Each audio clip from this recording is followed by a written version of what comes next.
الحج نام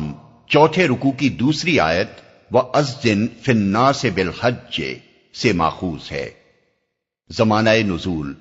اس سورے میں مکی اور مدنی سورتوں کی خصوصیات ملی جلی پائی جاتی ہیں۔ اسی وجہ سے مفسرین میں اس امر پر اختلاف ہوا ہے کہ یہ مکی ہے یا مدنی، لیکن ہمارے نزدیک اس کے مضامین اور انداز بیان کا یہ رنگ اس وجہ سے ہے کہ اس کا ایک حصہ مکی دور کے آخر میں اور دوسرا حصہ مدنی دور کے آغاز میں نازل ہوا ہے، اس لیے دونوں ادوار کی خصوصیات اس میں جمع ہو گئی ہیں۔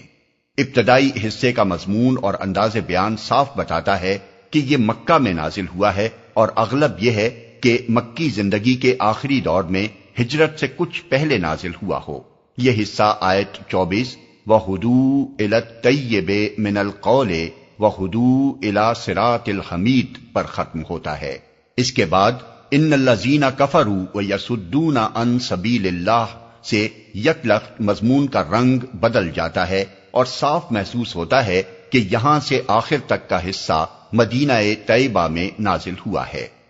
بعید نہیں کہ یہ ہجرت کے بعد پہلے ہی سال ذی الحجہ میں نازل ہوا ہو، کیونکہ آیت 25 سے 41 تک کا مضمون اسی بات کی نشاندہی کرتا ہے، اور آیت 39-40 کی شان نزول بھی اسی کی موعد ہے۔ اس وقت مہاجرین ابھی تازہ ہی اپنے گھر بار چھوڑ کر مدینے میں آئے تھے۔ حج کے زمانے میں ان کو اپنا شہر اور حج کا اجتماع یاد آ رہا ہوگا، اور یہ بات بری طرح کھل رہی ہوگی کہ مشرکین قریش نے ان پر مسجد حرام کا راستہ تک بند کر دیا ہے۔ اس زمانے میں وہ اس بات کے بھی منتظر ہوں گے کہ جن ظالموں نے ان کو گھروں سے نکالا، مسجد حرام کی زیارت سے محروم کیا اور خدا کا راستہ اختیار کرنے پر ان کی زندگی تک دشوار کر دی، ان کے خلاف جنگ کرنے کی اجازت مل جائے۔ یہ ٹھیک نفسیاتی موقع تھا ان آیات کے نزول کا۔ ان میں پہلے تو حج کا ذکر کرتے ہوئے یہ بتایا گیا ہے کہ یہ مسجد حرام اس لیے بنائی گئی تھی اور یہ حج کا طریقہ اس لیے شروع کیا گیا تھا کہ دنیا میں خدائے واحد کی بندگی کی جائے، مگر آج وہاں شرک ہو رہا ہے اور خدائے واحد کی بندگی کرنے والوں کے لیے اس کے راستے بند کر دیے گئے ہیں۔ اس کے بعد مسلمانوں کو اجازت دے دی گئی ہے کہ وہ ان ظالموں کے خلاف جنگ کریں اور انہیں بے دخل کر کے ملک میں وہ نظام صالح قائم کریں جس میں برائیاں دبیں اور نیکیاں فروغ پائیں۔ ابن عباس، مجاہد، عروہ بن زبیر، زید بن اسلم، مقاتل بن حیان، قتادہ اور دوسرے اکابر مفسرین کا بیان ہے کہ یہ پہلی آیت ہے جس میں مسلمانوں کو جنگ کی اجازت دی گئی، اور حدیث و سیرت کی روایات سے ثابت ہے کہ اس اجازت کے بعد فوراً ہی قریش کے خلاف عملی سرگرمیاں شروع کر دی گئیں، اور پہلی مہم صفر 2 ہجری میں ساحل بحر احمر کی طرف روانہ ہوئی، جو غزوہ ودان یا غزوہ ابوا کے نام سے مشہور ہے۔ موضوع و مبحث: اس سورہ میں 3 گروہ مخاطب ہیں: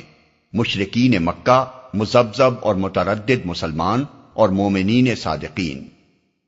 مشرکین سے خطاب کی ابتدا مکے میں کی گئی اور مدینے میں اس کا سلسلہ پورا کیا گیا۔ اس خطاب میں ان کو پورے زور کے ساتھ متنبہ کیا گیا ہے کہ تم نے ضد اور ہٹ دھرمی کے ساتھ اپنے بے بنیاد جاہلانہ خیالات پر اصرار کیا، خدا کو چھوڑ کر ان معبودوں پر اعتماد کیا جن کے پاس کوئی طاقت نہیں ہے، اور خدا کے رسول کو جھٹلا دیا۔ اب تمہارا انجام وہی کچھ ہو کر رہے گا جو تم سے پہلے اس روش پر چلنے والوں کا ہو چکا ہے۔ نبی کو جھٹلا کر اور اپنی قوم کے صالح ترین عنصر کو نشانہ ستم بنا کر تم نے اپنا ہی کچھ بگاڑا ہے۔ اس کے نتیجے میں خدا کا جو غضب تم پر نازل ہوگا، اس سے تمہارے بناوٹی معبود تمہیں نہ بچا سکیں گے۔ اس تنبیہ و انذار کے ساتھ افہام و تفہیم کا پہلو بالکل خالی نہیں چھوڑ دیا گیا ہے۔ پوری صورت میں جگہ جگہ تذکیر اور نصیحت بھی ہے، اور شرک کے خلاف اور توحید و آخرت کے حق میں مؤثر دلائل بھی پیش کیے گئے ہیں۔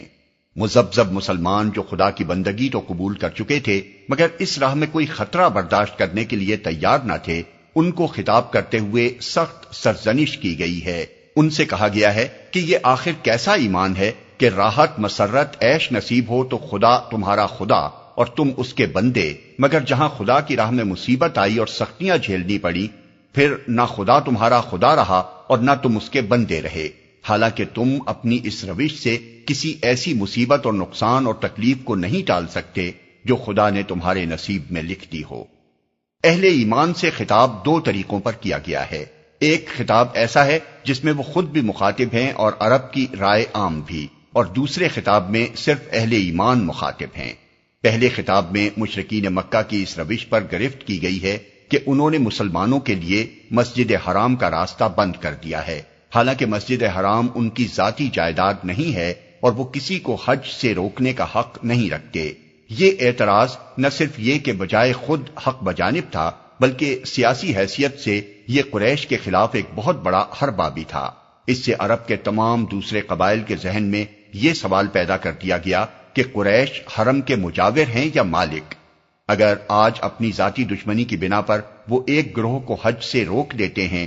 اور اس کو برداشت کر لیا جاتا ہے، تو کیا بعید ہے کہ کل جس سے بھی ان کے تعلقات خراب ہوں اس کو وہ حدود حرم میں داخل ہونے سے روک دیں اور اس کا عمرہ و حج بند کر دیں۔ اس سلسلے میں مسجد حرام کی تاریخ بیان کرتے ہوئے ایک طرف یہ بتایا گیا ہے کہ ابراہیم علیہ السلام نے جب خدا کے حکم سے اس کو تعمیر کیا تھا تو سب لوگوں کو حج کا اذن عام دیا تھا، اور وہاں اول روز سے مقامی باشندوں اور باہر سے آنے والوں کے حقوق یکساں قرار دیے گئے تھے۔ دوسری طرف یہ بتایا گیا ہے کہ یہ گھر شرک کے لیے نہیں ہے بلکہ خدائے واحد کی بندگی کے لیے تعمیر ہوا تھا۔ اب یہ کیا غضب ہے کہ وہاں ایک خدا کی بندگی تو ہو ممنوع اور بتوں کی پرستش کے لیے ہو پوری آزادی۔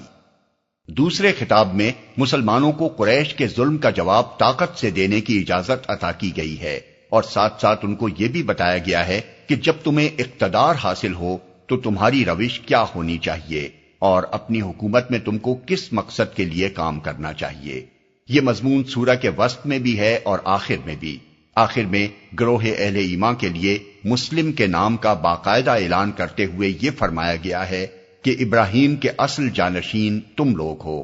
تمہیں اس خدمت کے لیے منتخب کر لیا گیا ہے کہ دنیا میں شہادت علی الناس کے مقام پر کھڑے ہو۔ اب تمہیں اقامت صلاۃ، ایتاء زکوٰۃ اور فعل الخیرات سے اپنی زندگی کو بہترین نمونے کی زندگی بنانا چاہیے، اور اللہ کے اعتماد پر اعلاء کلمت اللہ کے لیے جہاد کرنا چاہیے۔ اس موقع پر سورہ بقرہ اور سورہ انفال کے دیباچوں پر بھی نگاہ ڈال لی جائے تو سمجھنے میں زیادہ سہولت ہوگی۔